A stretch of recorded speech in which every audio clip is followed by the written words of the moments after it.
Bonsoir à tous les auditeurs et comme vous l'avez vu dans la bande représentant du PPACI du côté des États-Unis, tout à l'heure nous aurons le temps d'explorer avec lui cette nouvelle perspective au sein du PPACI, si je peux ainsi dire, mais en fait au sein au sein de l'ancien FPI, voilà.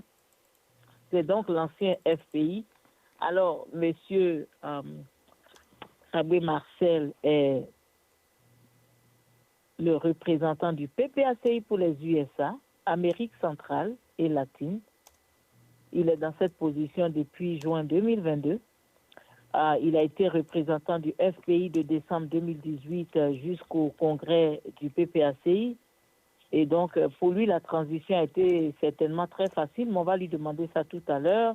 Nous avons tellement de choses ce soir à discuter que nous ne voulons pas prendre trop de temps, mais quand même, on va vous donner les grandes lignes de notre débat de ce soir. Alors, ce soir, avec M. Krabé, nous allons aborder le PPACI USA. Ensuite, nous parlerons de la candidature de M. Laurent Gbagbo et de son inéligibilité, voilà, c'est un mot très long, voilà, par le pouvoir en place en Côte d'Ivoire. Nous avons aussi le problème de la CEI et des listes électorales et nous allons parler de tout ça, sans oublier le câble Goudé. Bien entendu, nous allons en parler. Alors, je voudrais tout de suite dire bonsoir à M. Marcel Krabé. Bonsoir. Bonsoir, Sister Sarah. Voilà. Bienvenue sur Analyse politique. Merci. Voilà. Merci. Alors, nous vous recevons ce soir. Oui, allez-y. C'est moi qui vous remercie de m'avoir invité sur ce plateau-là. Merci. Voilà. Merci. Alors, nous vous recevons ce soir parce qu'il y a eu un événement très important au sein de votre parti il n'y a pas longtemps, je crois la semaine dernière. Vous avez tenu une assemblée générale et au cours de laquelle vous avez abordé beaucoup de choses concernant votre parti.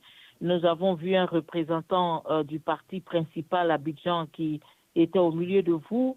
Alors, avant d'aller dans les questions les plus élaborées, je voudrais d'abord savoir depuis quand est-ce que cette représentation du PPACI existe et quel est son rôle? Merci Sister Sarah, merci à Jacques Roger Chaud pour l'invitation PPACI sur cette radio. Merci Sister Sarah, encore une fois. Effectivement, depuis juin 2022, le président Gbagbo a décidé, n'est-ce pas, de mettre sur pied une représentation PPACI États-Unis, Amérique latine, y compris l'Amérique centrale. Donc, nous existons ici officiellement depuis juin 2022, qui concerne ma nomination en tant que représentant. Depuis juin 2022. Et quel est votre rôle, en fait? Pourquoi est-ce que le président Laurent Gbagbo a pensé qu'il était nécessaire pour un si jeune parti d'avoir déjà une représentation aux États-Unis? Un si jeune parti, nous sommes un parti jeune, mais vieux, hein, à l'intérieur. Bon, écoutez, le FPI de Laurent Gbagbo est mort, hein, donc vous êtes un jeune parti. Effectivement, le président Gbagbo a décidé d'avoir des représentations partout dans le monde entier. Nous sommes, je crois, 37 représentations. Et il a décidé, n'est-ce pas, d'implanter les représentations pour porter la voix du PPACI à l'extérieur. Ici, par exemple, je représente le PPACI, mais aussi je représente le président Gbagbo Laurent dans cette région de l'Amérique, l'Amérique centrale, aussi australe, du Sud. Donc, partout dans le monde entier, le PPACI est représenté pour véhiculer le message du parti PPACI à l'extérieur. Notre rôle diplomatique, savoir consulter, être en contact avec les diplomaties où nous vivons. Par exemple, ici, nous sommes en rapport avec les hommes politiques des États-Unis d'Amérique, mais aussi implanter le parti là où nous vivons. Aux États-Unis, nous avons euh, le travail, Mhm. Jusqu'à ce jour, officiellement, nous avons neuf sections. Alors que les sections ont changé, c'est pas comme à l'époque du FPI, pour que on crée une section pour qu'il y ait au moins 15 militants qui ont la carte des membres exigée. La carte des membres ne peut pas être membre du parti. Nous avons 9 sections officiellement qui sont installées et les sections ont eu lieu et entérinées par le conseil. Nous avons 9. Nous avons un petit problème avec votre micro. Hein? Non, c'est que je suis au parleur, c'est pour ça. Peut-être. Il y a du bruit à l'intérieur, je ne sais pas trop. Non, il n'y a pas de bruit. Hein. Je suis dans un coin un peu, tu sais, dans mon bureau. Bon, je vais essayer de mettre l'écouteur là, pour voir. Ça va, il y a du mieux? Oui. Il y a du mieux? Oui, ça va. Ça fait un Okay. petit écho, mais ça va. Oui, allez-y. Je sais pas, attendez, je vais essayer de voir si je peux enlever Voilà, le ça parleur. va mieux. Ça va mieux. Ça va mieux? Oui, ça va mieux. OK. Donc, je disais qu'officiellement, nous avons 9 sections qui sont représentées ici.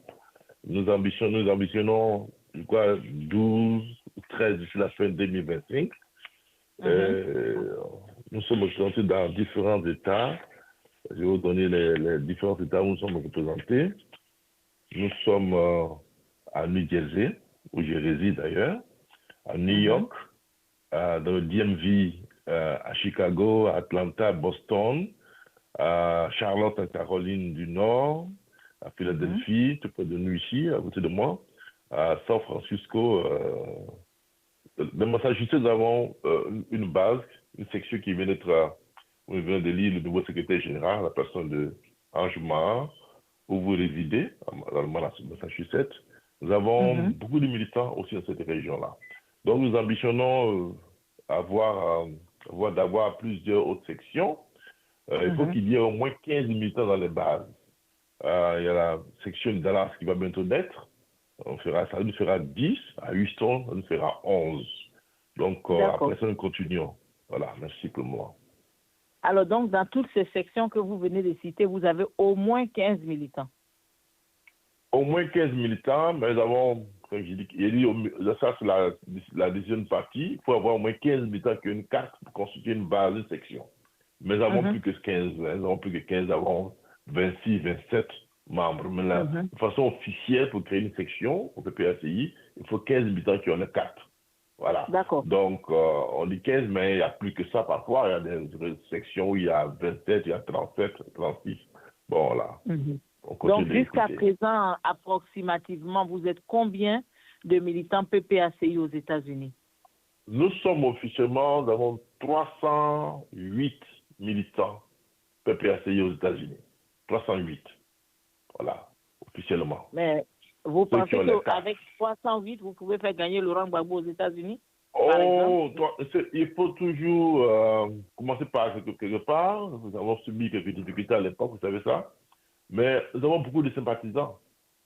Nous avons beaucoup de sympathisants, Il y a des Ivoiriens qui se prononcent, qui sont en notre faveur. Il y en a qui refusent de prendre la carte. On est en train de faire le travail, qui continue d'ailleurs. Et puis, les Ivoiriens dans l'ensemble sont sympathisants de PPACI. Même s'ils ne disent pas officiellement comme ça, mais... Oui. Est-ce que ceux qui refusent, parmi ceux qui refusent la carte, est-ce que vous avez des personnes qui vous donnent des raisons du genre, ils ont été déçus ou bien ils n'ont plus confiance en vous ou bien au leadership du président Laurent Gbagbo? Quelles sont les raisons pour lesquelles certains préfèrent être simplement des sympathisants? Non, les sympathisants, généralement, ils viennent vers nous. Hein. C'est-à-dire que nous continuons notre travail de séduction. Et puis finalement, beaucoup adhèrent. Beaucoup adhèrent. Il y avait une crise au niveau du parti, vous savez ça déjà. Beaucoup sont partis et ils sont en train de revenir. Moi, alors où je parle, j'ai reçu plein de camarades qui sont prêts à adhérer au PPACI. Et pour adhérer au PPACI, il y a des critères. Il faut payer une carte, la carte à $20. Il faut faire une photo, souvent ça traîne un tout petit peu. Sinon, il y a beaucoup de militants, beaucoup d'Ivoiriens, beaucoup d'Africains d'ailleurs, qui voient au président Gbagbo Laurent un avenir meilleur. Un avenir meilleur, celui pratiquement qui incarne la souveraineté, le panafricanisme, voilà un peu leur option, leur idéologie qui est très proche de ce que le président Gbagbo véhicule comme message. D'accord. Alors, quelles sont les stratégies que vous avez?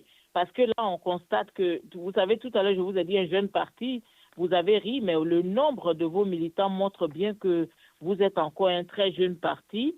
Alors, quelles sont les stratégies que vous mettez en place pour pouvoir gagner le terrain, puisqu'on est déjà à quelques mois seulement des élections?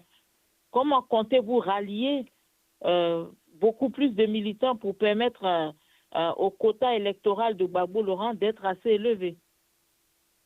Non, nous sommes confiants, nous continuons de travailler, ça veut dire qu'on sort d'une crise, et je pense que ce qui est important aujourd'hui, c'est la réconciliation parmi nous et au niveau du pays aussi, et les camarades reviennent petit à petit à le premier sentiment, à savoir le président Gbagbo Laurent, et le PPACI qui est né depuis pratiquement en juin 2021.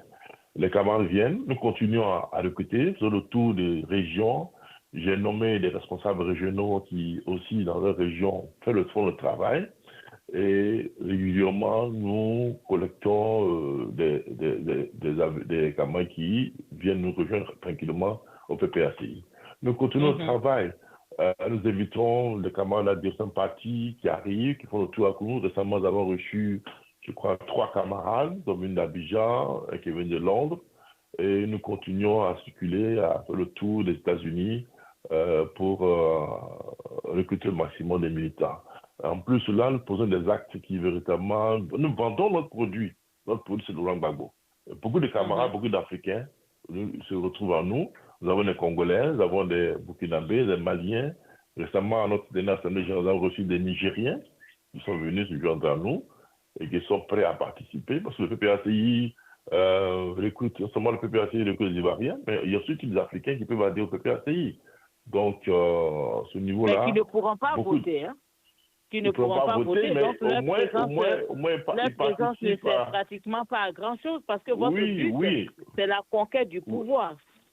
C'est ça. Mais ils ne peuvent pas voter, mais au moins ils nous aident, n'est-ce pas, à renforcer nos liens, nos bases, et aussi à nous aider aussi à approcher de certains de nos camarades ivoiriens. Mais vous savez, c'est ce comme ça, hein, un parti n'a pas des millions de militants. À un moment donné, nous aurons des coalitions. On va travailler notre parti politique pour prendre le pouvoir. On l'a fait en 2010 avec le LMP, la LMP, la majorité présidentielle. Il y a des partis qui existaient, qui ont décidé de se rallier au président Gbagbo. Et c'est ce qui s'est passé. C'est toujours comme ça, des partis alliés qui arrivent à un moment donné, à des moments précis. Aujourd'hui, on parle de divisions, mais vous verrez que vers la fin, tous ceux qui sont partis vont revenir, parce que pratiquement nous reconnaissons au niveau de la gauche démocratique, et ils vont venir s'allier à nous pour la victoire en 2025. Voilà. Sans doute à ce niveau-là, les camarades, les frères et sœurs qui sont partis, qui reviennent, on va se retrouver quelque part et faire chemin ensemble pour 2025. Alors, lorsque vous avez mis la représentation USA en place, est-ce que vous qui êtes des leaders aujourd'hui, vos postes ont été reconduits depuis le FPI ou bien c'est une complète nouvelle restructuration de votre nouveau parti? C'est une nouvelle restructuration de nouveau parti. C'est une nouvelle restructuration de nouveau parti. Mais il faut quand même dire que ceux qui étaient déjà anciens, qui animaient, là, qui ont vu le président Gbagbo Laurent proposer une nouvelle donne, un nouveau parti politique, ont compris du coup que il faut se rallier au président pour continuer à travailler. Parce que nous autres, là, avons commencé à lutter au président Gbagbo Laurent avant le multipartisme. Nous avons travaillé dans les syndicats pour être beaucoup plus autonomes. Quand le PPAC, en 90, le président Gbagbo a ouvert le multipartisme, nous nous sommes retrouvés libérés. Puis bon, on a adhéré à des partis politiques de nos choix. Moi, particulièrement, j'ai adhéré au FPI, le Laurent Gbagbo. Je suis resté depuis la Côte d'Ivoire. Je n'ai pas été membre de la direction de parti, mais dans la base, j'étais secrétaire de section. J'ai travaillé, j'ai milité. Et puis bon, je suis venu aux États-Unis en 96. En 1996, aux États-Unis, j'ai adhéré au PPAC. Enfin, je n'ai pas adhéré, mais j'ai continué au travail au sein du FPI et jusqu'à ce que on devait PPACI en 2021. Donc, il y a eu un groupe de militants fidèles au président Gbagbo Laurent, fidèles à son idéologie. Pour nous, notre référent politique, c'est Laurent Gbagbo. Et nous sommes restés auprès de lui. Nous continuons à travailler. Il y a eu quelques dissensions, mais nous continuons le travail. Voilà. Voilà. D'accord, merci.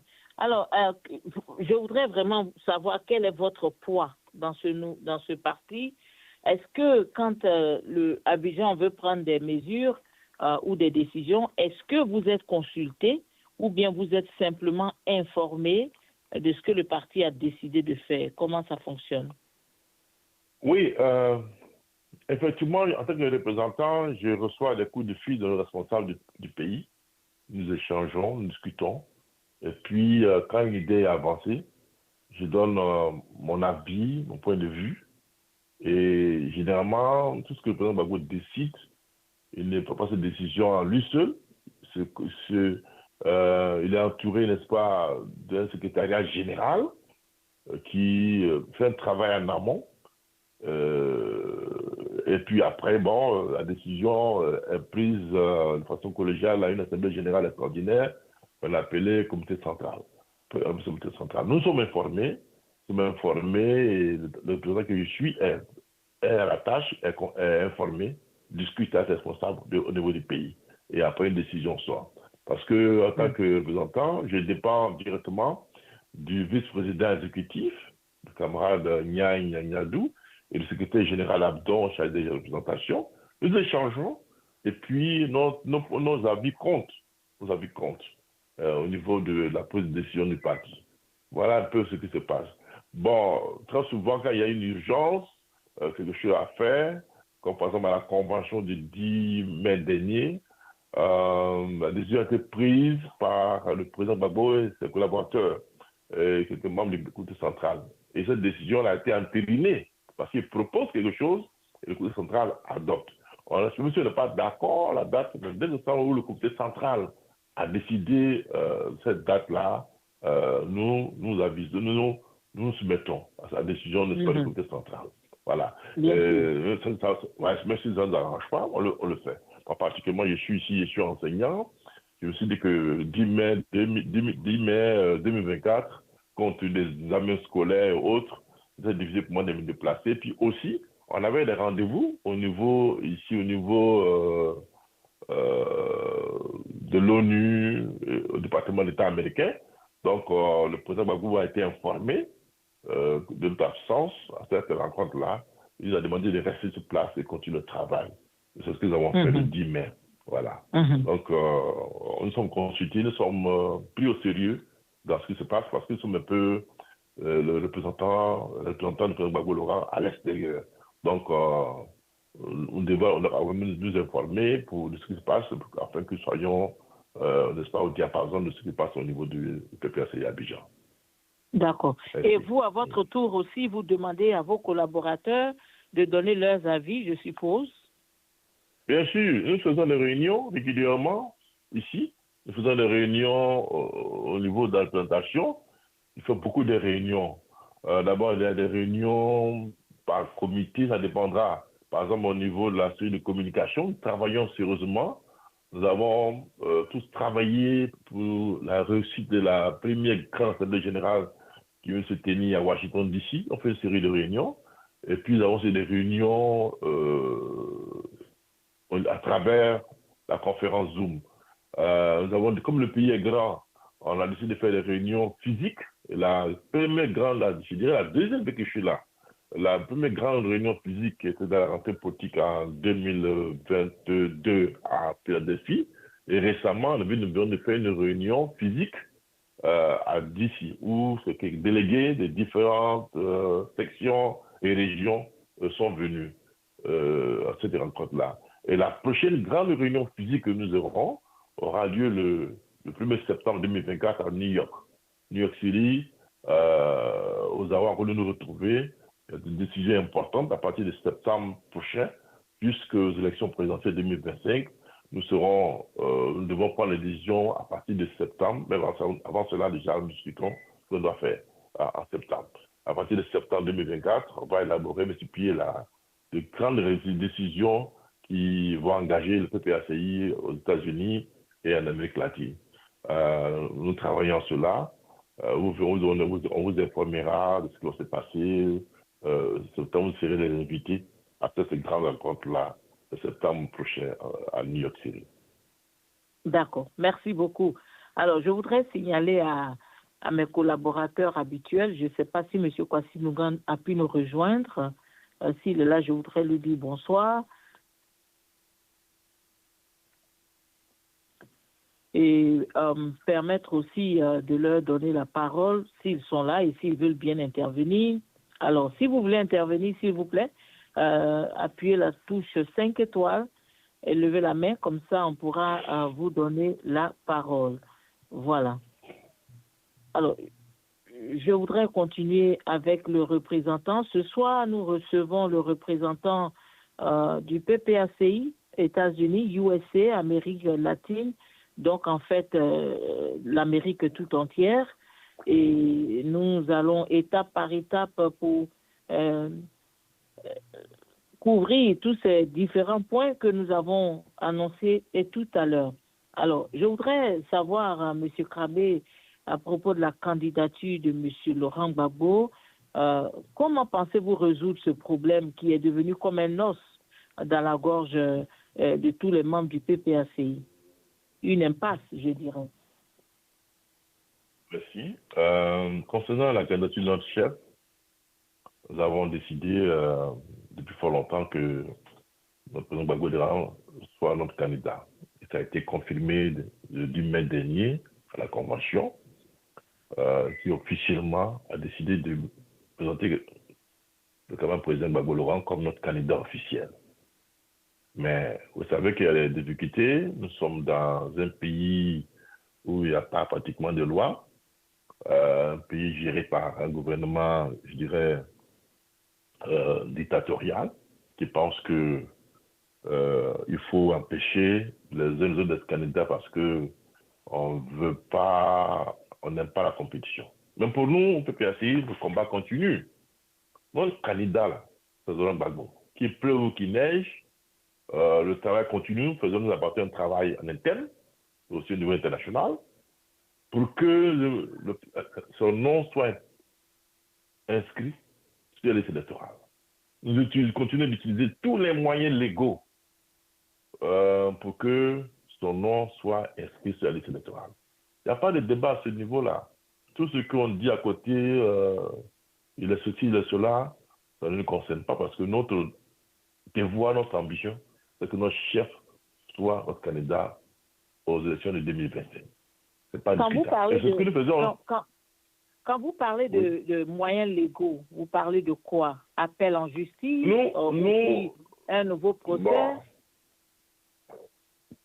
Il n'y a pas de procès à faire à ce niveau, puisque quand on dit que M. Gbagbo a braqué la BCAO ne s'est pas constituée en partie civile. Nous continuons à ce niveau-là, appeler nos avocats, tous les responsables juridiques à ce niveau-là. Le combat continue là. Au niveau international, partout où nous passons, nous dénonçons ce fait-là. Là, les preuves à l'appui. La BCAO, dont on accuse de braquage, Gbagbo Laurent, ne s'est pas considérée partie civile parce qu'elle a dit n'avoir subi aucun préjudice. Aucun préjudice. Les banques prétendument volées ne se sont pas constituées partie civile, estimant n'avoir pas été volées. Donc, c'était un acte que le président Gbagbo a posé pour payer les fonctionnaires en Côte d'Ivoire. Et il avait le droit de le faire. Bon, là, je pense que c'est quelque chose qui est une décision politique visant à nuire au président Gbagbo Laurent, visant à l'empêcher d'être candidat à la présidentielle 2025. Mais le combat continue parce que toutes les chancelleries, partout où nous passons, nous informons, nous étions à l'ONU, au département d'État, au National Security Council, nous avons réparti encore. Dans tous les pays du monde, les camarades à l'extérieur font cette mission-là. Informer toute la chancellerie, je dirais toutes les chancelleries au niveau mondial. Et nous continuons. Nous avons notre rendez-vous à venir. Nous essayerons encore de poser ces actes-là, d'informer les responsables différentes politiques au niveau des pays où nous sommes. Donc, voilà. Donc, nous posons les actes politiques légaux pour que l'opinion internationale comprenne la nécessité, comprenne la nécessité de cette mascarade du président Ouattara et son équipe au niveau d'Abidjan. Bon, en même temps que nous faisons cela, nous mobilisons tous nos militants, nous mobilisons tous nos partisans, nous mobilisons les Ivoiriens qui sont épris de paix et de justice au niveau national et même international pour que la Côte d'Ivoire ne sombre pas dans la violence. La dernière fois, j'étais au département d'État avec mon chef, mon supérieur hiérarchique, le camarade Abdem Bayeto, et nous avons dit à la responsable du département Afrique de l'Ouest et le responsable du dossier Côte d'Ivoire et Togo, nous leur avons dit, s'ils ne voulaient pas une Côte d'Ivoire en difficulté, comme en 2011-2010, faire en sorte que les élections se déroulent dans un climat apaisé. Nous avons élaboré les 5 points durant cette discussion au département d'État. 5 points clairs. Nous avons dit qu'il faut que la liste électorale soit réformée. Il faut que la CEI soit dissoute et soit retapée. Nous avons aussi parlé de la dissolution de la CEI, comme je le dis, et la mise en place d'un nouvel organe crédible où tous les Ivoiriens s'y retrouvent. Nous avons parlé aussi du découpage électoral qui est injuste, qui n'est pas fait comme on dit les Américains, parce qu'il y a des régions déjà où Ouattara a capitalisé déjà un nombre de députés, un nombre de députés ou sénateurs, si vous voulez, qui sont au profit du RHDP. Parce qu'on ne peut pas dire que dans une ville qui a 5000 habitants a 2 députés, et puis une ville qui a 100 000 ou 50 000 habitants a 1 député. Ce n'est pas normal. Donc, c'est le découpage, on doit revoir le découpage électoral. Et puis, l'autre point de discussion avec les autorités américaines a été la gratuité de la carte nationale d'identité. Aujourd'hui, les Ivoiriens sont pratiquement, je dirais, pauvres. La population est grandissante. Vous avez récemment, on a augmenté le prix de l'énergie, du courant, à 2 reprises. Parce qu'on pense pouvoir faire du mal à un pays voisin à qui on exporte de l'électricité et nous devons payer les problèmes qui en découlent. C'est pas bon. Et puis, on a parlé aussi de la réconciliation nationale. C'est un parti important et les autorités au niveau de l'ONU, comme au département d'État, tiennent beaucoup compte de la réconciliation nationale. C'est nous qui parlons toujours de réconciliation nationale. C'est important pour nous. Et à ce niveau-là, les autorités qui nous ont quittés avec nous dans des discussions, là, on peut bonne note, ils ont promis, parler à Ouattara, pour que les choses s'améliorent au niveau de la Côte d'Ivoire. Voilà ce que nous faisons, nous continuons de faire. Et nous en sommes certains que son nom sera réinscrit. Et si ce n'est pas réinscrit, on trouvera autre moyen que discuter. On trouvera autre moyen. Mais je pense qu'il faut être positif. Ouattara, on a aussi évoqué, dit aux responsables politiques au niveau du département d'État que lui, Ouattara, il ne peut pas élever la Côte d'Ivoire. C'est une décision politique du président Gbagbo qui a fait de bien candidat.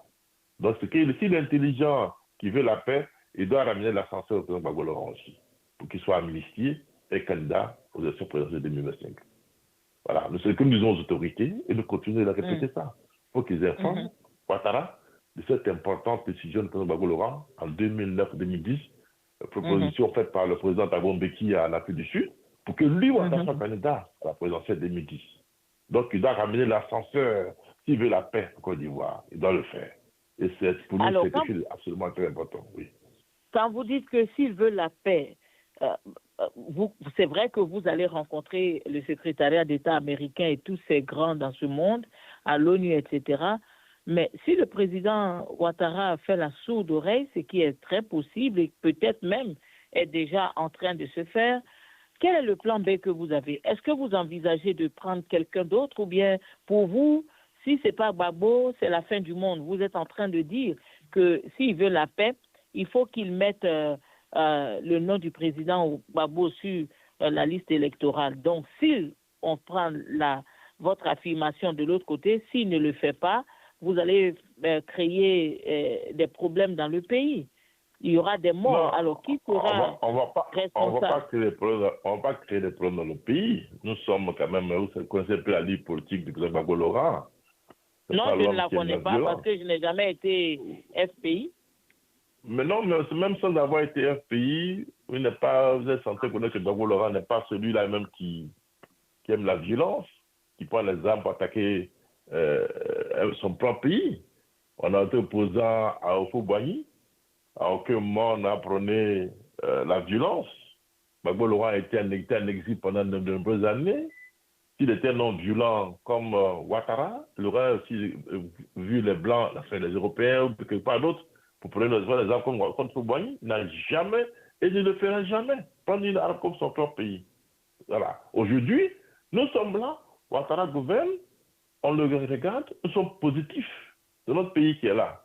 Donc, on ne va jamais prendre une arme pour détruire la Côte d'Ivoire. Mais nous comptons sur l'intelligence de Ouattara. Je pense qu'il va le faire avec la pression dont nous avons commencé à mener. Ouattara a intérêt à inscrire ce nom sur la liste électorale.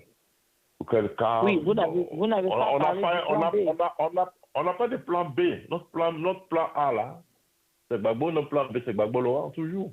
Ça, là, comprenez que c'est ça. Quand on est engagé politiquement, notre plan A, c'est lui, notre plan B, c'est lui, notre plan C, c'est Gbagbo Laurent. Voilà. Donc, à ce niveau-là, on ne vous donnera pas de nom, à moins que lui, il décide quelque chose. Mais nous, ce que nous savons, notre plan-là, c'est Gbagbo Laurent. Bah, c'est facile. Quelqu'un au président, il décide que si c'est ça, il ne peut pas être candidat quelque part parce qu'il ne veut pas ta tête. C'est comme ça. Il faut que Ouattara comprenne que un parti politique, c'est une action privée et qu'il décide, n'est-ce pas, de désigner quelqu'un qui est candidat. Et d'abord, c'est des raisons fallacieuses. Quand Gbagbo sortait de prison à la CPI, il a été décidé qu'aucune autre poursuite ne s'est pas poursuivie pour autre raison dans son propre pays. Mais Ouattara a fait la sourde oreille, lui, ses juges, ses petits juges en Côte d'Ivoire, pour des décisions fallacieuses, il dit qu'il a braqué une banque. Quand on cause avec les autorités, les officiels ici, et ils ne comprennent pas, ils sont étonnés, et nous leur disons, le plus sérieux possible, de régler ce problème rapidement avant qu'il y ait des problèmes en Côte d'Ivoire. Parce que on n'a pas les armes contre Ouattara, mais on pourra sortir, faire des marches dans le marché, nous plaindre dans le marché. C'est ce qu'on sait faire, marcher. C'est ce qu'on nous a appris à faire, on marche. On ne prendra pas fusil contre Ouattara, mais tout le monde sera dehors avec tous les Ivoiriens, pas seulement PPACI, mais tous les Ivoiriens vont sortir, marcher pour débattre Ouattara. Mais est-ce que vous ne pensez pas que les organisations internationales auxquelles vous parlez sont en train de jouer l'hypocrisie avec vous? Quelles preuves vous avez qui font pression sur Ouattara? On n'a pas de preuves. Ce que nous faisons, nous menons une mission diplomatique. Quand ils nous reçoivent, on a un test qui est pondu par cette déclaration, cette rencontre-là, et qu'ils engagent aussi. Je pense que quand Gbagbo était en prison, on a aussi mené le même combat. Et les chancelleries, surtout ici au niveau du Sénat américain, nous sommes alors approchés les responsables des affaires étrangères au niveau du Sénat américain. Ici à New Jersey, les deux sénateurs sont pratiquement ici. Le président et son adjoint au Sénat chargé des affaires extérieures. Nous avons plusieurs fois interpellé les responsables politiques, les sénateurs. Nous sommes allés à leur bureau. Ils ont dit on a transmis le dossier au niveau international. On a fait le dossier qui a été fait. C'est ce qu'ils ont dit. Donc, c'est l'ensemble de ces efforts que nous faisons dans le monde entier là. je pense, qui a abouti au fait que Gbagbo Laurent a été blanchi, je pense. Même si il faut dire que la victoire a plus de papa, a été faite orpheline, mais nous estimons avoir fait notre travail au niveau international. Pas seulement moi, mais tous les Ivoiriens, même les Ivoiriens qui ne sont pas PPAC forcément. Voilà, ce n'est pas un pays, mais tous les Ivoiriens dans leur ensemble qui veulent la paix en Côte d'Ivoire, qui connaissent la vérité en Côte d'Ivoire, ont lutté ce sens pour que le président Gbagbo soit libéré et blanchi, toute charge. Donc, on va passer le matin devant ces petits juges à Abidjan, dit, bon, prenez cette décision pour empêcher le président Gbagbo d'être candidat. Bon, si le RHDP se sent fort, Gbagbo ne représente rien, libérez le pays, libérez. Tout le monde est candidat. Alors, s'ils se sentent forts, mais malheureusement, ils ne sont pas forts, ils sont très faibles, ils sont minoritaires.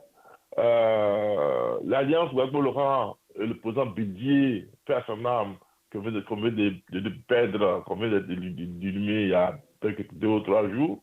Là, en passant, je vais avoir une pensée pieuse au président Gbagbo, au président HKB, qui nous a quittés en août 2023 et qui a été empêché, inhumé le 1er juin 2024. Je redis quoi c'est par là, je m'excuse. L'alliance entre le président Bidier et le président Gbagbo a fait plus peur au RHDP. Et qu'ils se sentent forts, que la majorité à l'Assemblée nationale, quand vous les écoutez, c'est ce qu'ils disent. On a la majorité. Ah, si vous avez la majorité, vous êtes forts, ouvrez la vanne pour que tout le monde soit candidat. Et là, on verra, les Ivoiriens verront si effectivement vous êtes forts. Voilà. Mais ils ont peur, ils se mettent dans les menaces, ils utilisent les juges pour faire des condamnations par-ci par-là, laisser les gens à l'extérieur. Le président Solo Guillaume doit rentrer. Le président Bidime était personnellement menacé par le RHDP parce qu'il n'a pas voulu continuer la collaboration avec Ouattara. Voilà. Donc, il y a tout ça aussi. Je pense que les Ivoiriens sont mieux aujourd'hui avec toutes ces casses de maisons qu'on va passer par là. Les Ivoiriens ont pris conscience que le temps pour Ouattara de quitter la Côte d'Ivoire. D'accord. De quitter la tête, de quitter, n'est-ce pas, la tête du pays. Voilà. D'accord. Alors, merci. Avant que j'aille vers Jacques Roger, je voudrais donner l'opportunité à M. Adjei de poser sa question. Il m'a dit qu'il a une question. M. Adjei, allez-y.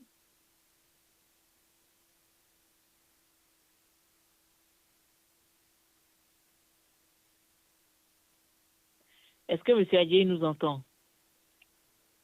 Oui, je vous entends, je vous entends. Allez-y, posez votre question. Oui, bonsoir, représentant. Bonsoir, mon frère Adjei. Merci pour, en tout cas, cette intervention. Cissé Sarah a déjà brossé la question.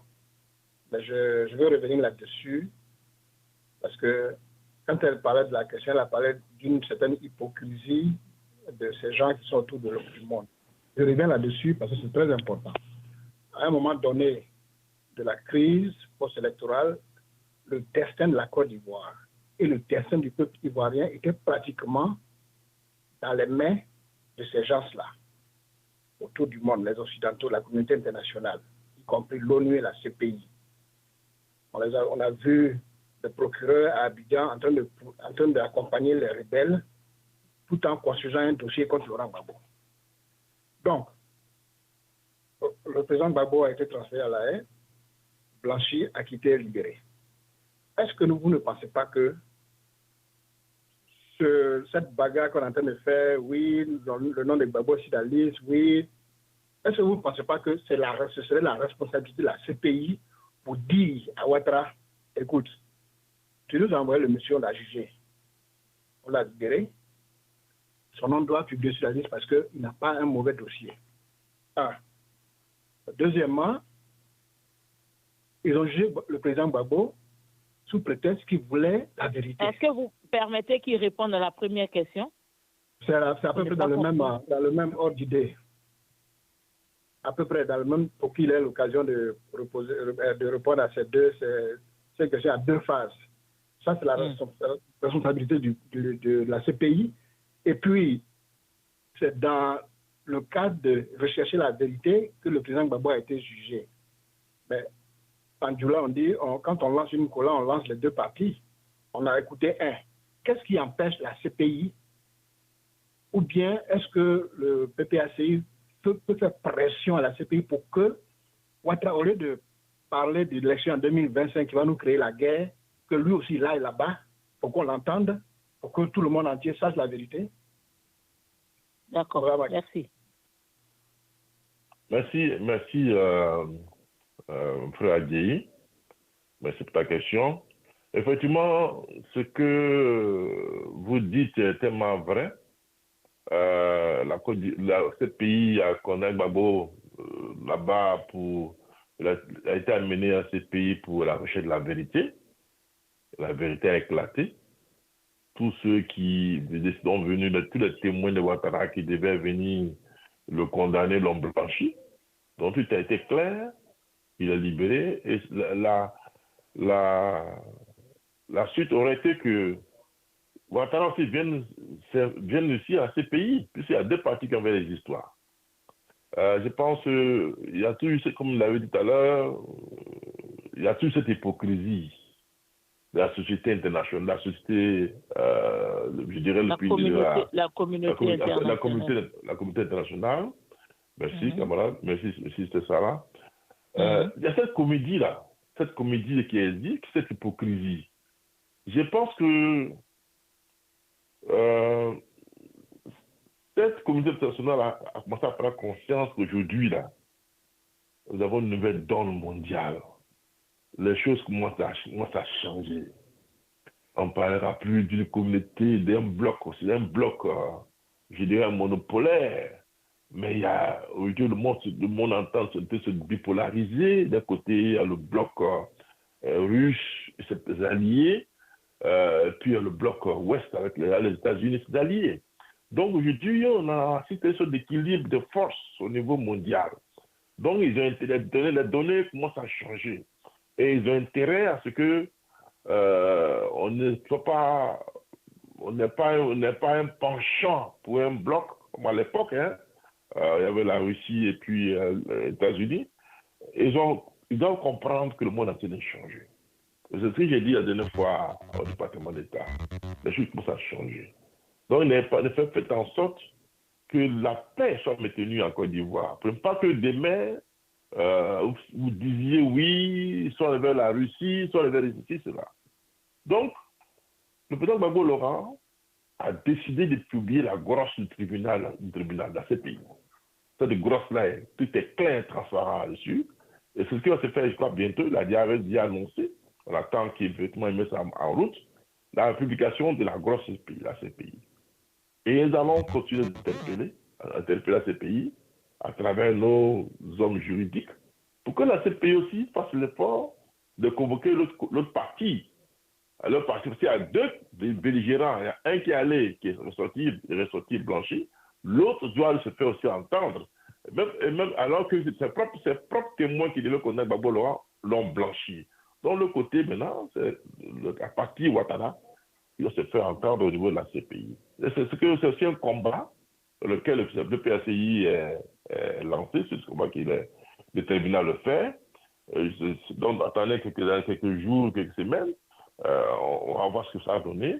Et puis, on va analyser, voir ce que le président Gbagbo, n'est-ce pas, et nos autres patrons au niveau du PPACI vont essayer de faire.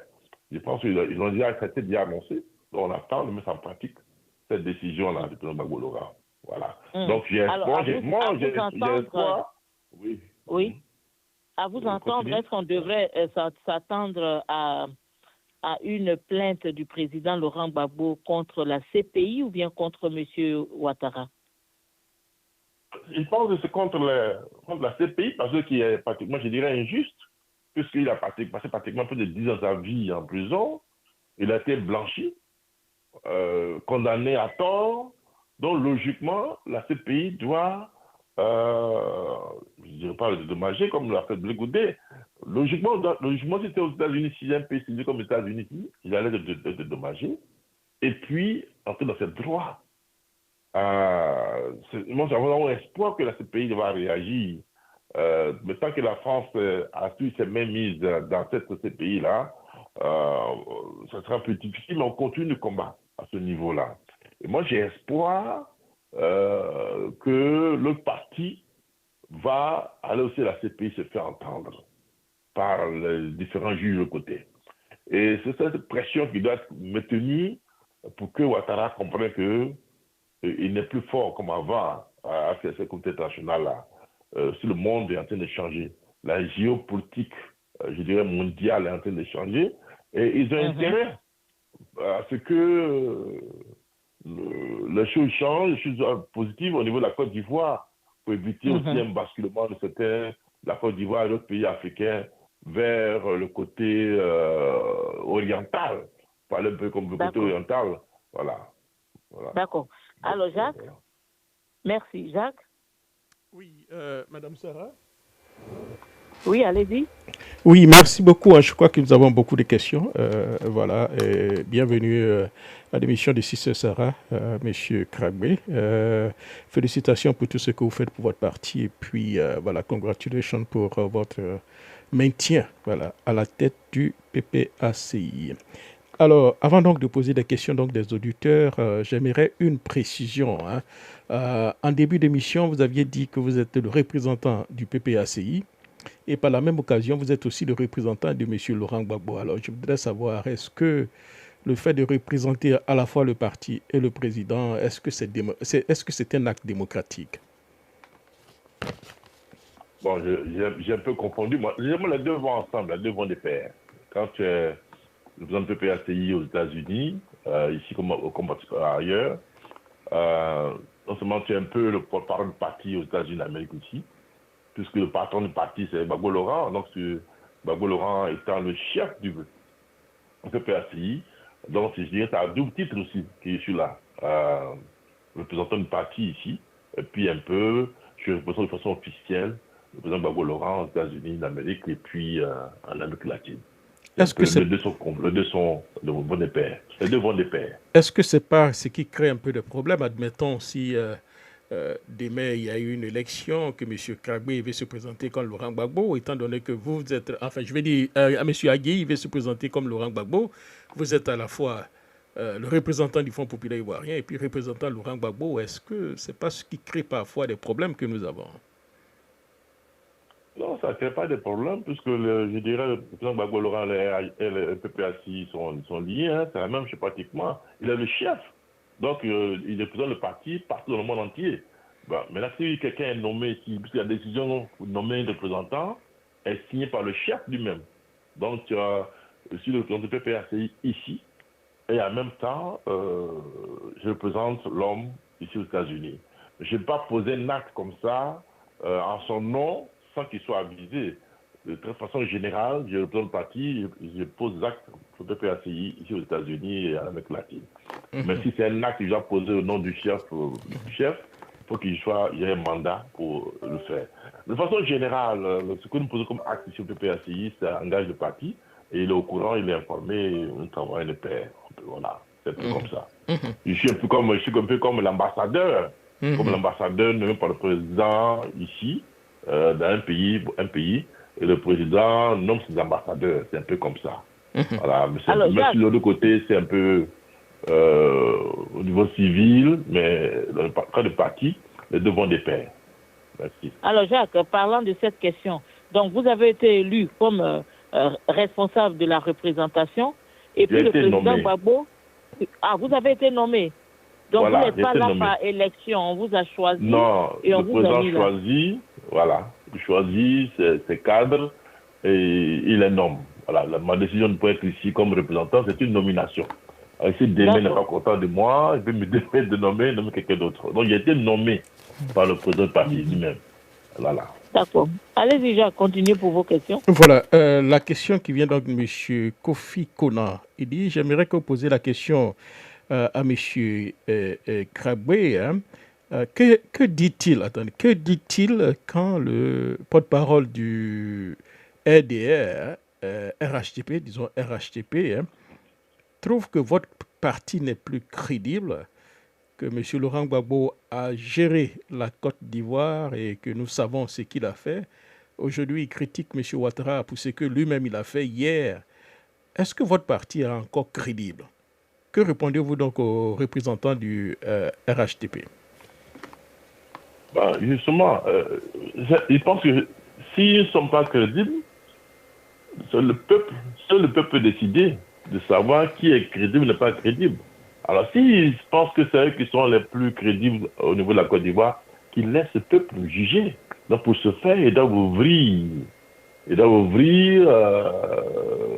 le champ, le terrain politique pour que tout le monde soit candidat. Selon Guillaume est en exil, Gbagbo a été exclu de la liste, et il y a plein d'autres qui ont été exclus de la liste. Pourquoi cette tricherie au niveau de la CEI, au niveau de la liste électorale? Soyons clairs, s'ils sont crédibles, ils disent on construit des ponts, on fait des routes par-ci par-là, ils disent s'ils sont crédibles, qu'ils ouvrent les élections, le peuple va décider. Seul le peuple décidera qui est crédible, qui peut gérer les Ivoiriens. C'est ce que nous cherchons. Alors, ils passent le temps à lancer des flèches au président Gbagbo Laurent, mais ils êtes forts. Ouvrez, n'est-ce pas, le champ politique pour que tout le monde se présente aux élections présidentielles 2025. Et puis aussi, de faire ces aménagements, si c'est possible, de crédit. Nous avons combattu pour que la CEI naisse. Voilà. Donc, ouvrez tout le champ de façon claire, crédible, et puis ensemble on va compétir. Pourquoi ils ont peur de la compétition? C'est là le problème. Ils ont peur. Donc, sauf qu'ils ouvrent la bouche, c'est pour attaquer Gbagbo, il est ceci, il est cela. Mais laissons le peuple juger, c'est ce qui est important. Pour moi, le peuple fera la différence dans ces élections-là. Alors, il faut qu'il fasse ces réformes-là, comme on souhaite. Nous ne sommes pas les seuls, hein. Même le PDCI est avec nous dans ces réformes-là. Le GPS, le parti politique qui continue à défaire des demandes pour que la réforme, la CEI soit claire, pour qu'on puisse aller aux élections crédibles. Alors, s'ils sont compétents, s'ils sont sûrs qu'ils peuvent gérer le pays de façon claire, que le peuple ivoirien les aime, qu'ils fassent ces élections clairement, puis on verra, comme on le fait aux États-Unis d'Amérique. Voilà, merci. Alors, la question de M. Diallo, il dit, est-ce qu'on parle du même M. Laurent Gbagbo? À ma connaissance, il a été président pendant 10 ans et il a déjà son bilan.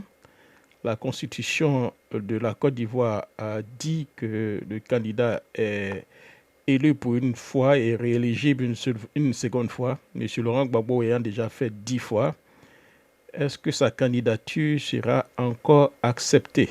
Et il dit, ma sous-question, demandez aux représentants donc du PPACI, hein, est-ce que le cas du Sénégal n'est pas considéré dans votre parti politique? Il dit, je m'explique, au Sénégal, nous savons tous qu'il y avait une injustice flagrante contre M. Ousmane Sonko, mais M. Ousmane Sonko a été assez démocrate et a mis l'intérêt de son pays au-dessus de ses ambitions et a fait la passe à son second. Est-ce que c'est quelque chose que vous pouvez considérer dans votre parti, pour en fait d'éviter, hein, comme il le dit, des problèmes que nous avons vus en Côte d'Ivoire?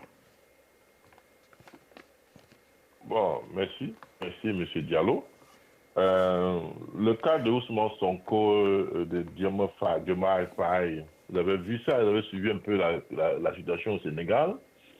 Ousmane Sonko n'a pas décidé que Diomaye Faye soit candidat aux élections présidentielles au Sénégal pendant le moment où il était incarcéré, il a des difficultés. C'est la dernière minute qu'il a décidé que Diomaye Faye soit candidat, n'est-ce pas? Donc, le président Gbagbo pour notre candidat, il décidera s'il faut nommer quelqu'un d'autre, il faut choisir quelqu'un d'autre, il le décidera. Mais il a dit lui-même, le président Gbagbo, que sa candidature là, c'est pas ce qui est important. Il faut continuer à planter nos bases, à travailler, à mobiliser les Ivoiriens pour 2025. Bon. Oui, mais M. Laurent Gbagbo ne peut pas nous dire ça. Il ne peut pas nous dire que sa candidature n'est pas si importante, puisque les membres de son parti menacent tout le monde de mettre le pays dans un chaos s'il n'est pas retenu. Il veut dire que en plus de son nom sur les électorales, de continuer à travailler, parce que beaucoup de gens se focalisent sur sa candidature aux élections présidentielles. Oui, c'est un point important pour nous, continuer la lutte, mais il y a d'autres points de parti. Par exemple, la mobilisation, implanter nos bases, couvrir tout le territoire national. Pratiquement, je dis à 97%, 95% des plantations en Côte d'Ivoire continuent à implanter le parti partout. Et puis, faites le genre de travail de mobilisation, c'est important. Oui, mais ça, c'est là, ce qui concerne, M. Krabé, ce que vous dites là, ça, c'est votre parti. Le président Laurent Gbagbo, en 2010, a insisté pour ne pas céder le pouvoir à Ouattara. Et ça nous a conduit dans cette crise. D'ailleurs, c'est une question que j'avais pour vous. Aujourd'hui, il dit qu'il est candidat. Vous nous dites que ce n'est pas ça qui est important. Mais nous, installer votre base partout, nous, ça ne nous intéresse pas. Parce que nous, ce qui nous intéresse, c'est la paix dans le pays et la sécurité des Ivoiriens. Mais si la candidature de M. Laurent Gbagbo est un problème et que vous menacez, vous au PPACI, de mettre le pays sens dessus-dessous, nous avons un problème avec cela. Voilà, c'est de ça qu'on parle. Nous ne menaçons pas. Regardez bien autour. Ce n'est pas nous qui menaçons le pays chaque fois. Gbagbo Laurent était au pouvoir tranquillement. Ce n'est pas lui qui a menacé la Côte d'Ivoire. Vous savez que vous connaissez ceux qui ont menacé la Côte d'Ivoire. Vous connaissez ceux qui sont venus d'ailleurs, sortis de la brousse nulle part avec des Kalachnikov, des gourdins pour attaquer la Côte d'Ivoire. Gbagbo Laurent n'a jamais prôné à avoir la violence, jamais. Et ça ne fait pas partie de son ADN. Ce n'est pas quelqu'un qui véritablement veut la violence. Personne ne veut la violence, personne ne veut la violence.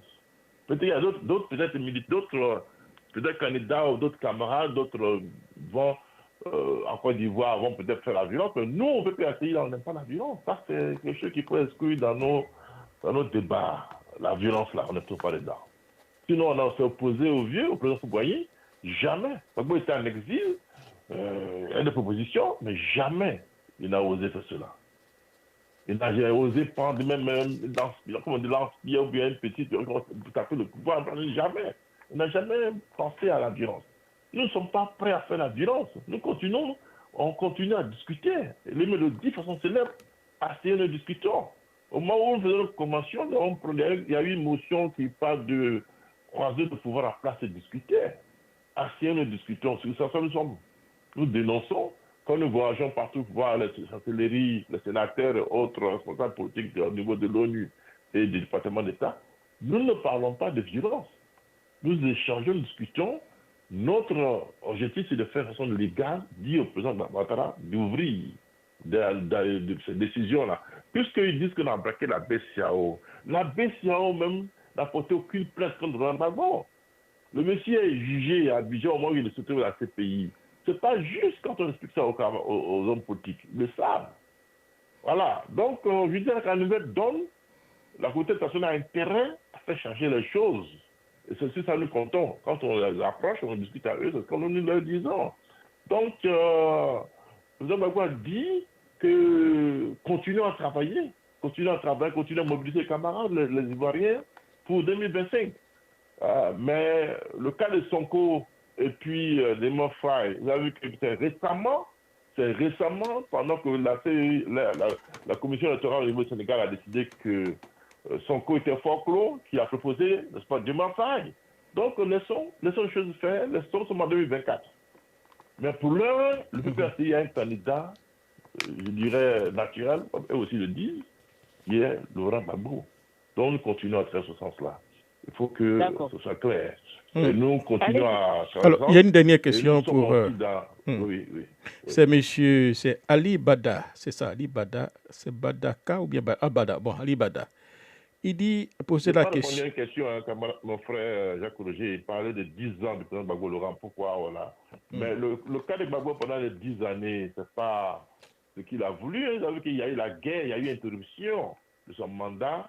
C'est par rapport à tout cela que beaucoup des années n'ont pas été prises en compte. Si le candidat aujourd'hui, c'est pour cela. Voilà, il n'a pas pu faire ces 10 années comme Ouattara le fait aujourd'hui tranquillement sans guerre.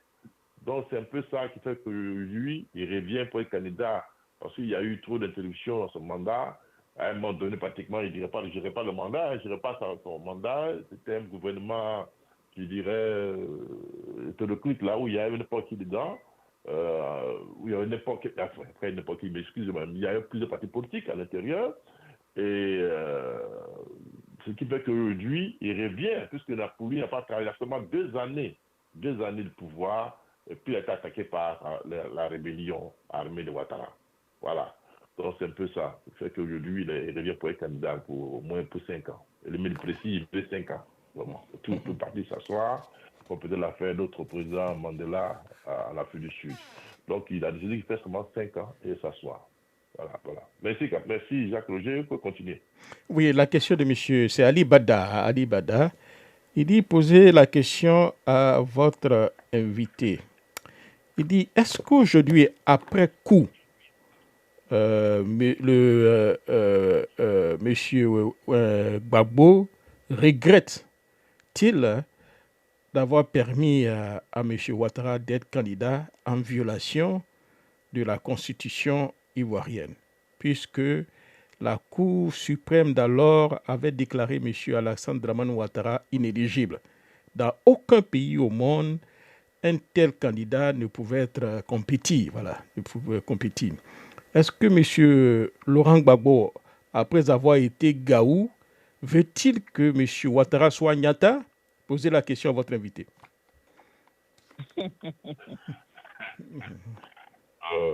Bon, j'ai beaucoup aimé sa question. Bon, écoute, je pense que le président Gbagbo n'a pas vu la Constitution pour faire de Ouattara candidat. Il y a eu plusieurs, il a suivi un peu les événements au niveau de la Côte d'Ivoire. Il y a eu plusieurs conférences à l'extérieur. Accra 1, Accra 2, Lomé 1, Lomé 2, à Pretoria. C'est le président Thabo Mbeki qui a proposé, n'est-ce pas, le président Gbagbo de prendre une décision en utilisant l'article 48 de la Constitution ivoirienne. C'est ce qu'il a fait. Il a utilisé l'article 48 de la Constitution. La réponse à la Constitution, c'est quelques branches, c'est que parti politique. Et puis bon, il a utilisé l'article 48 pour Ouattara, un candidat. Lui qui n'était pas éligible en Côte d'Ivoire. Il a été éligible grâce au nom de la paix. Au nom de la paix, il a utilisé l'article 48 pour faire de lui candidat. Donc c'est ce que nous voulons, disons, Ouattara aujourd'hui, ce que nous disons chancellerie. Gbagbo leur a un moment donné, au nom de la paix, la sérénité en Côte d'Ivoire, a utilisé l'article 48. Donc lui, Ouattara aujourd'hui, qui veut exclure Gbagbo Laurent, doit lui ramener l'ascenseur pour qu'il voit la paix de la Côte d'Ivoire. Il n'est pas obligé de le faire, il n'est pas obligé de le faire, il n'est pas obligé de le faire, mais on lui dit, on vous le rappelle, c'est un rappel. Et c'est ce que nous disons aussi aux autorités que nous croisons. Beaucoup ne savent pas ça. Ils disent comment il dit, mais Ouattara n'était pas candidat, il n'était pas éligible en Côte d'Ivoire. Donc on a utilisé l'article 48 pour faire de lui candidat. Donc, non, cette paix-là, et doit s'utiliser aussi ces moyens pour amnistier le président Gbagbo Laurent et le service électoral. Il a amnistié des cadres du parti, comme Kone Katina, comme Mme Gbagbo et autres qui sont là, comme les amnisties. Il ne les a pas graciés, mais les amnisties. Pourquoi il ne fait pas amnistier Gbagbo Laurent? Pourquoi il ne fait pas amnistier Blé Goudé et autres, hein, et ramener sur le Guillaume, aussi l'amnistie aussi. Voilà ce dont nous parlons. Donc, la Constitution n'a pas été violée. Il était autorisé par la Constitution à utiliser l'article 48 pour faire des aménagements en cas de crise en Côte d'Ivoire. C'est ce qu'il a fait. Donc, il faut dire au camarade qui a posé la question, que Gbagbo Laurent n'a pas violé la Constitution, mais il a utilisé l'article 48 pour régler le problème qui se posait au niveau de la Côte d'Ivoire. Voilà, c'est tout ce que je veux dire. Merci. Alors, allez-y, si ce sera. Il n'a pas de regrets. Il ne regrette pas d'avoir posé un acte pour faire la Côte d'Ivoire un pays de paix. C'est ce qu'il a fait. Voilà. Parce qu'il se dit oufouetiste, mais Oufoué n'a pas agi comme ça. Oufoué est un homme de paix. Celui qui est homme de paix peut prendre cette décision à l'article 48. Voilà. Il se dit oufouetiste, mais il n'a pas été oufouetiste. Le fautisme, c'est Gbagbo Laurent qui a posé l'article 48 pour régler le problème de paix en Côte d'Ivoire, pour régler la paix, pour que la paix c'est ça la Côte d'Ivoire. C'est ce qu'il a fait. Donc, je pense que Ouattara, au nom du bon sens, doit ramener l'ascenseur au plan de Gbagbo Laurent. Merci. Si c'est ça. Oui, Jacques, vous avez fini? Allez-y, peut-être vers la fin, j'aurai moi une question. Là, ça vient de moi, mais vers la fin. Monsieur Adjaï, je n'ai pas assez de temps. Je voudrais poser quelque chose de très important. Oui, non, vous ferez le commentaire tout à l'heure. Je voudrais demander à M. Krabwe le cas Blé Goudé. C'est très important qu'on en parle. Le cas Blé Goudé qui a été rejeté par ceux pour qui il a travaillé. Ma question par rapport à Blé Goudé, va dans le sens de M. Laurent Gbagbo qui a des similitudes avec le président Ouattara. Vous savez, on nous dit ici que le président Ouattara est ceci, il est cela, mais quand on regarde le modus operandum de M. Laurent Gbagbo, il y a des similitudes. Voilà, Soro Guillaume est rejeté par M. Ouattara après l'avoir mis au pouvoir. Blé Goudé est rejeté par M. Laurent Gbagbo après avoir fait tout ce qu'il a fait en Côte d'Ivoire pendant la crise de 2000, 2002, 2004 et même 2010. On voit son insistance à être président pendant la crise de 2010. On voit le président Ouattara qui aujourd'hui en 2024 insiste et qui est en train de manipuler la jeunesse pour réclamer sa présence au pouvoir. On a vu une constitution qui n'a pas été respectée. Le monsieur a posé la question tout à l'heure et c'est vrai. Monsieur Laurent Gbagbo a violé la constitution pour faire de monsieur Ouattara un candidat. Aujourd'hui, des membres étrangers au sein du PPACI. Donc, la grande question, c'est est-ce que vous ne voyez pas que cette génération qui est venue juste après Houphouët-Boigny a les mêmes caractères de corruption, les mêmes comportements et les mêmes attitudes? Monsieur Laurent Gbagbo, monsieur Ouattara, il n'y a pas grande différence quand on regarde ce qu'ils font. Monsieur Krabé, avec Blé Goudé, Soro Guillaume et tout ça. Je rappelle que Gbagbo n'a pas violé la Constitution. Il faut que vous sachiez ça. La Constitution n'a pas été violée par Gbagbo Laurent. Je dis qu'il a utilisé l'article 48 de la Constitution pour faire de Ouattara un candidat.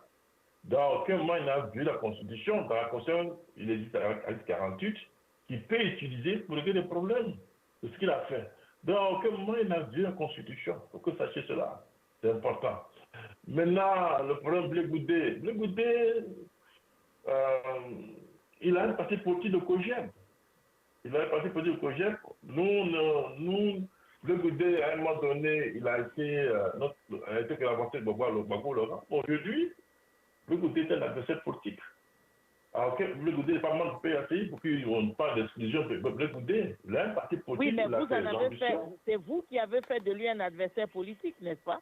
Non. Au congrès du PPACI, on a voté une motion, en juin 2021, on a voté une motion pour supporter Blé Goudé. En ce moment, il était, je crois, à La Haye, ça portait maintenant en Côte d'Ivoire. On a fait une motion pour supporter le président Blé Goudé. Donc, s'il y a des problèmes en interne, bon, je ne maîtrise pas ces problèmes en interne, mais ce qui est sûr, Blé Goudé a son parti politique qui diffère du parti PPACI.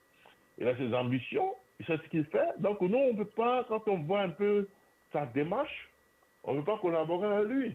Voilà, c'est tellement simple. Ce n'est pas une exclusion. On a marché ensemble à un moment donné, les chemins sont séparés. Il est au COGEB, le COGEB qui a été créé originellement pour soutenir la candidature de Gbagbo Laurent, est devenu, il a occupé le COGEB pour son parti politique. Donc, ça engage que lui et ses camarades au niveau COGEB. Moi, oui, mais est-ce que vous ne pensez pas que vous êtes exactement comme M. Ouattara? M. Ouattara demande à M. Soro de rentrer au RHDP. M. Soro dit non. Tout de suite, on lui arrache toutes ses positions. On le fout à la porte comme un malfrat. On n'a pas exigé que le frère Blé Goudé rentre au PPACI. On n'a pas exigé cela. Non. Blé Goudé n'a jamais été... On n'a pas exclu. On n'a pas exigé qu'il vienne du PACI parce que, regardez un peu l'histoire. En 2002, il n'a jamais été membre du FPI à l'époque. C'était de mon efficace que le président Assis a proposé comme tête de file de l'Alliance patriotique. Donc il y a d'autres camarades, le président Gbagbo Laurent, en dehors du FPI, qui ont dit non, on va faire venir Blé Goudé pour essayer de faire créer une alliance de jeunes patriotes. Donc il y a eu un petit conflit à l'époque même entre le président Gbagbo et puis Assis par rapport à la tête de liste qui devait gérer ce mouvement patriotique. Donc entre Damon Picasse et puis le frère Blé Goudé, le président a décidé que ce soit un jeune qui n'est pas FPI, Blé Goudé. Et c'est ce qui a été fait. Avec quelques difficultés en interne, mais ça va. Et il a géré l'alliance patriotique Il n'a jamais dit qu'il était membre. Il me le dit ouvertement qu'il n'a pas été membre du grand groupe. Ce n'est pas membre du sous-groupe qui va être. Donc ça veut dire que le PPAC, c'est un membre, c'est un sous-groupe. Et il a dit ça ouvertement. Et vous voyez un peu les pics de ce camarade-là envers son ancien collaborateur. Oui, mais qui n'a pas raison, M. Krabbe. Moi, je vais faire la prison on n'a pas rejeté. Voilà. Non, pas pour quelqu'un. La prison qu'on fait, pas pour quelqu'un. C'est par rapport à nos idées. C'est par rapport à l'idéologie. C'était par rapport au combat qu'il a mené pour M. Laurent Gbagbo. Vous n'allez pas changer l'histoire. Pas pour Laurent Gbagbo. Il a mené un combat pour la Côte d'Ivoire. Un combat pour la Côte d'Ivoire souveraine. C'est ce combat qu'il a mené. C'est ce combat qu'il a mené. Nous autres, là, on était syndicalistes pour une autonomie. Au temps du football, on a été arrêtés. J'étais en prison aussi. Donc, la prison, là, qu'on va faire la prison, c'est par rapport à un idéal qu'on mène, c'est par rapport à un idéal. C'est par rapport à un idéal qu'on mène un combat. Donc, quand le parti en face n'est pas content de toi, il peut t'arrêter de te mettre en prison. Nous autres, on a fait un syndicat, on a été membre de Sinéchi, on a lutté contre le football à l'époque. Sans multipartisme, avant 90, on a été arrêtés parfois. Nos salaires ont été coupés parce qu'on protestait contre le régime footballier. On voulait l'autonomie syndicale. Par rapport à cela, on a été souvent arrêtés. J'étais en prison. Moi, j'ai fait près d'un mois à Kouedo, l'ancien camp, au premier camp, parce qu'on voulait notre autonomie. C'est ça, 90, avant 90. Donc, quand on mène un combat pour la Côte d'Ivoire souveraine, c'est parce qu'on a affaire à une communauté internationale qui pense qu'il faut toujours mettre quelqu'un, un béni, oui, comme président. Quand vous êtes autonome, vous voulez que votre pays soit souverain, cette communauté-là manipule et on va toujours brimer et casser ceux qui s'opposent, ceux qui veulent leur autonomie. C'est un peu que cela le cas. Gbagbo a été arrêté, Le Gaudé a été arrêté, beaucoup ont été arrêtés. C'est par rapport à la recherche de notre autonomie au niveau politique. Voilà le problème qui est là. Donc, si Le Gaudé s'est retrouvé dans le combat politique avec Gbagbo Laurent, c'est par rapport à la souveraineté de la Côte d'Ivoire et même pour de l'Afrique. C'est pour ça qu'on mène le combat. Tout le monde a été arrêté par rapport à cela. C'est pas parce que le combat qu'il menait était pour Gbagbo Laurent, c'était un idéal de combat qu'on menait. C'était un idéal de combat qu'on mène pour la Côte d'Ivoire et pour l'Afrique aussi. Donc, son arrestation, là, c'est un peu ça. C'est pas parce qu'il fait le combat pour Gbagbo Laurent, c'est pour l'Afrique entière qui mène le combat. Merci. D'accord. Monsieur Adjei, allez-y pour votre commentaire. Et puis, je ne sais pas s'il y a déjà encore que des questions, Jacques. Oui, c'est cela. Non, le point que je voulais faire, c'est par rapport à la question de M. Diarra, qui a demandé si le président Gbagbo regrette d'avoir fait de Ouattara un candidat. En fait, le président Laurent Gbagbo n'a jamais dit ouvertement qu'il regrette. C'est Thabo Mbeki qui a exprimé un regret très amer, qui a dit s'il avait su, s'il savait que Ouattara était si méchant, il n'aurait pas demandé à Laurent Gbagbo de faire ça, qu'il regrette. Parce que Ouattara était méchant et il ne savait pas jusqu'à où Ouattara devait aller avec sa méchanceté. Donc c'est Thabo Mbeki qui a ouvertement regretté. C'est le point que je voulais faire. D'accord. Et vous avez la documentation pour ça? Oui, je l'ai. Oui, merci frère Adjei. Effectivement, Thabo Mbeki l'a dit, hein. Thabo Mbeki l'a dit ouvertement. Ça couvert au niveau de certaines revues de presse. On n'a pas le document, je pense à Adjei a fait quand même à m'envoyer une copie, puis à m'envoyer une copie à Site Sarah. J'ai fait dans mes livres. Sinon, j'ai lu l'article de Thabo Mbeki où il regrettait d'avoir demandé au président Gbagbo de prendre une décision politique pour que Ouattara soit candidat. Ça, il a dit. Voilà. D'accord. Donc, voilà. D'accord. Merci, M. Adjei, pour cette précision. Voilà. Alors, Jacques, je ne sais pas s'il y a une autre question, sinon on s'en va vers la fin. Non, oui, la dernière question par rapport aux alliances. Avant son décès, M. Laurent Gbagbo était en alliance avec M. Bédié. Est-ce que cette alliance va continuer? Si oui, quelles sont les conditions, enfin? Je pense que Mais on attend de voir. Sinon, pour nous, officiellement, notre allié, notre allié naturel actuellement, c'est le PDCI-LDA. J'espère que le président Thiam va continuer dans ce sens. Une collaboration avec le président Gbagbo. Il a déjà rendu vice-président Gbagbo, ils ont échangé, non pas la teneur de la discussion. Et nous sommes toujours prêts, parce que nous sommes des Ivoiriens. C'est nous qui avons été, sommes victimes, n'est-ce pas, de notre très grande ouverture sur l'extérieur. Le PDCI, le PPACI, le président Bédié perd son âme, et puis le président Gbagbo Laurent sont des frères. À cause de leur ouverture, aujourd'hui nous sommes victimes d'une agression, je dirais, internationale, d'une agression de certains amis des collaborateurs pour venir faire même base à Côte d'Ivoire. Donc on a intérêt à s'unir, je pense qu'on a intérêt à s'unir pour récupérer notre pays. Ça c'est un point important. Il faut que le pays là, on récupère ça. Parce que nous qui sommes à l'étranger ici, on veut entrer chez nous aussi un jour. Les Ivoiriens qui sont en Côte d'Ivoire ne vivent pas l'ambiance qu'on vivait sur le président Foubouani, sur le président Bédié, sur même Guy Gbagbo. Ce n'est pas la même ambiance. Quand vous allez aujourd'hui en Côte d'Ivoire, c'est la peur, c'est la tristesse. Et les gens ont peur. Quand vous amenez l'argent à un frère ou une soeur, il n'a même pas une pièce pour aller retirer l'argent. Pour aller retirer. On n'a pas de pièces, on a demandé la pièce d'identité depuis au moins 3-4 mois, on n'arrive pas à récupérer. Mais quand un autre étranger, pas des uniformes, mais quand un autre étranger arrive là, à moins d'un mois, 2 mois, de notre pièce d'identité, il y a beaucoup de problèmes que vivent les Ivoiriens. Donc c'est par rapport à ces points-là qu'on doit signer. Ce président Thiam pense que ces points sont importants. Si nous sommes d'accord, il n'y a pas de problème, on continuera toujours l'union. Nous voulons que les Ivoiriens s'unissent et récupèrent le pays des mains, en termes des envahisseurs. Voilà, moi je vais être très clair. Ce sont des envahisseurs et nous devons récupérer notre pays des mains de ceux-là. Parce qu'aujourd'hui, on vote une constitution qui met même bas sur nos terres. Sur nos terres. Aujourd'hui, l'État qui gère toutes nos terres en Côte d'Ivoire. Et c'est parce qu'il y a beaucoup de problèmes. Vous avez vu comment on traite les Ivoiriens, comment on détruit les maisons par-ci par-là, sans les reloger par-ci par-là. Autant du fouet. Moi, je suis habité à Caraon, la très civile. Nos parents ont été relogés au terminus 05. Avant de déménager, on a construit le terminus 05. Un groupe est parti à Makori. Allô?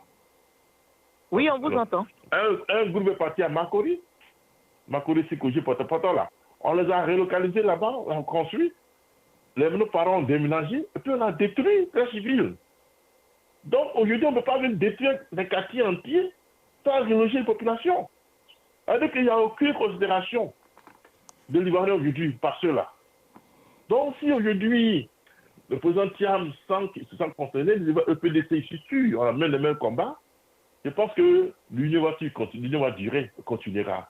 Notre ambition, c'est de libérer notre pays, la Côte d'Ivoire. Et je suis sûr que cette alliance va continuer, même après la mort de notre papa, Arikona Bédi.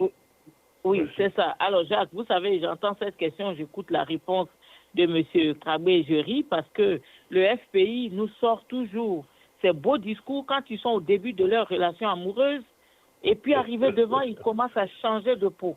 On a fait le front républicain avec le RDA. Ouattara était ivoirien. Ouattara n'a rien fait. Bédié était mauvais. Bédié a poursuivi Ouattara. L'ivoirité vient de Bédié. Aujourd'hui, on pleure papa Bédié. On nous dit que c'était un visionnaire. À cette politique à double vitesse intéressée qui ne cherche pas vraiment. Le président Gbagbo a dit quelque chose d'important. Le président Gbagbo a dit quelque chose, si c'est ça là. Nous, on ne connaissait pas Ouattara, hein. On ne le connaissait pas. Mais vous l'avez légitimé, vous ne le connaissiez pas, mais vous l'avez légitimé quand vous avez fait le front républicain. On ne peut pas changer les faits en Côte d'Ivoire. À un moment donné, nous étions avec le président, qu'est-ce qu'on a, Guinée Kobena. Oui, c'est Guinée Kobena que nous connaissions. Oui. C'est Guinée Kobena qui a été avec Gbagbo Laurent. C'est dans cette veine-là qu'il y a eu cette alliance républicaine-là. Voilà, mais plus tard, quand on a découvert que l'homme avait notre facette, on a rompu le lien.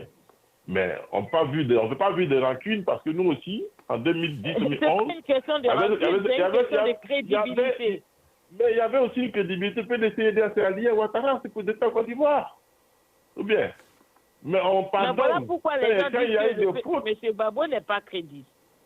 Non, il est crédible parce qu'à un moment donné, quand tu te rends compte que dans une relation qui n'est pas bonne, tu quittes la relation.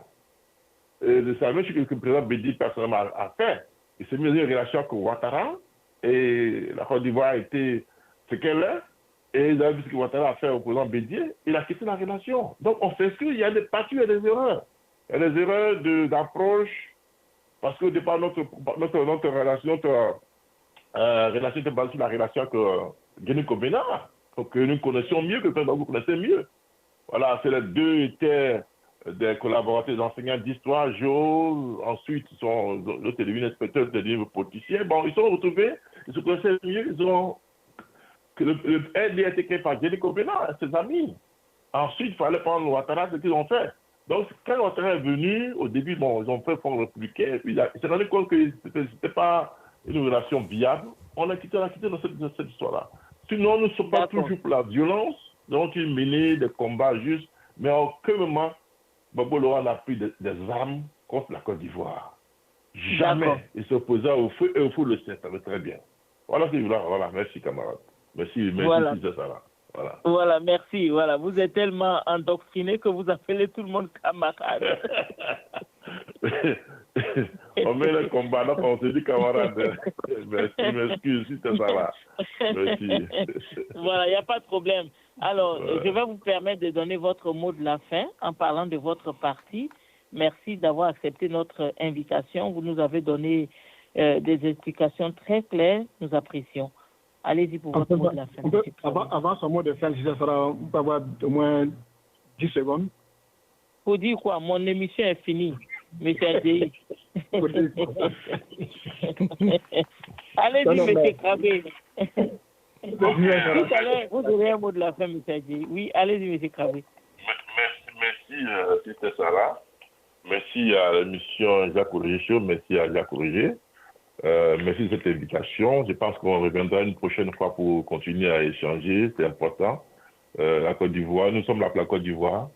Et notre ambition, c'est de faire en sorte que la Côte d'Ivoire redevienne ce qu'elle était sous le président Koubouani, président Bédier, Guéhi et Gbagbo. Depuis plus de 10 ans, ça avait même plus de 15 ans pratiquement, la Côte d'Ivoire n'est plus ce qu'elle était avant. Quand vous allez à Abidjan aujourd'hui, c'est plus ça. Hein? Regardez un peu autour de nous, Abidjan, les visages ont changé, c'est plus les mêmes visages qu'on voyait, on ne reconnaît plus personne quand on passe dans les rues. Et il y a la peur qui habite les Ivoiriens. Vos promotionnaires sont décédés pour la plupart, peut-être. C'est ça. On a été enseignants au pays, on a beaucoup qui sont là. Avant qu'on partait à Abidjan, on voyait au moins quelques anciens élèves, étudiants. On dit, voilà, la première fois qu'il me reconnaît, on cause un échange, c'est plus trop ça. Et il y a cette peur qui s'est installée. Quand on parle même, les gens un peu, mettez-nous à l'écart. Sur Koubouani, on avait ce sentiment un peu, mais c'était bon. Il pouvait te mettre en prison, Et puis bon, quand tu sors, il dit, bon, mes enfants, voici vos salaires, vous rappelez les salaires. Vous avez fait quelques mois de prison, voici votre salaire, plus rapide. Bon, ça c'est pour vous-même, votre famille. Parce que beaucoup d'entre nous ont vécu. Et aujourd'hui, c'est plus ça. C'est plus ça, la baisse n'est pas bonne. Donc, je lance un appel à tous les camarades PPACI, à tous les sympathisants, à tous les Ivoiriens qui sont épris de paix et de justice et qui veulent revenir en Côte d'Ivoire, ou veulent reprendre l'Afrique libre et souveraine. Je vous invite, n'est-ce pas, à mener un combat auprès du PPACI, auprès, n'est-ce pas, des alliances que nous avons conçues à le PDCI-RDA pour que notre pays soit récupéré en 2025. Donc j'invite tout le monde, tous les Ivoiriens, encore une fois de plus, épris de souveraineté et de paix pour que notre pays-là, on la reprenne des mains de ceux qui sont venus par la force le récupérer. Donc, je voudrais dire merci.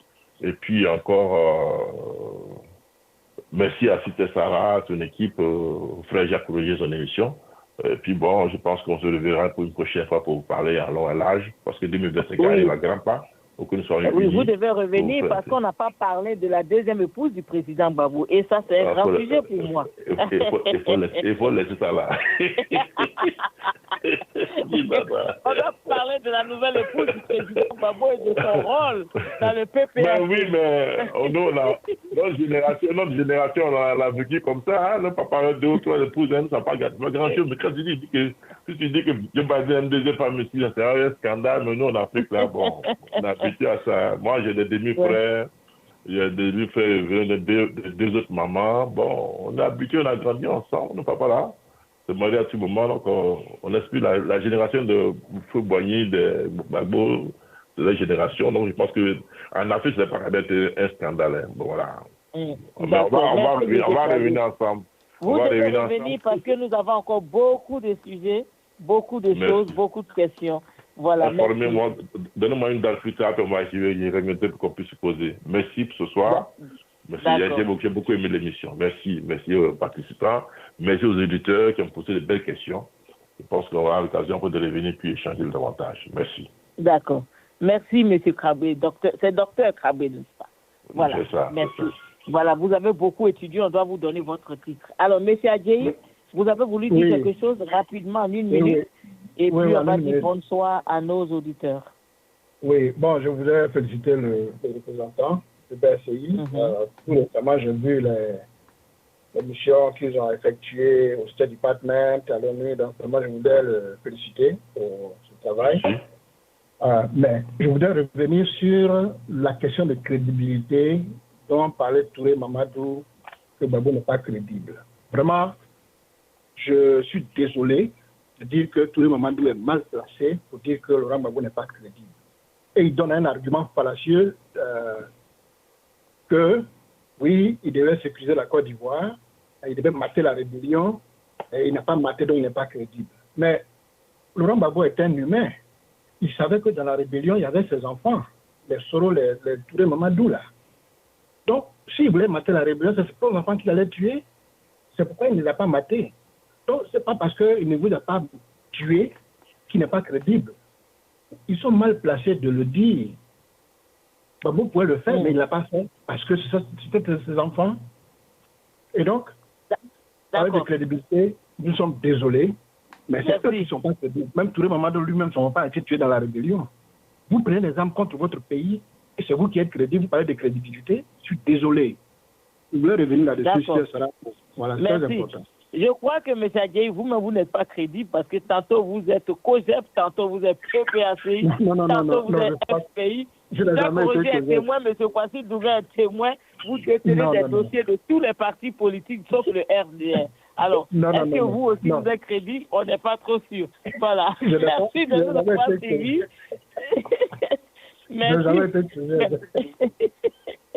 Merci à tous nos auditeurs et merci beaucoup au Dr Krabé qui nous a donné son temps.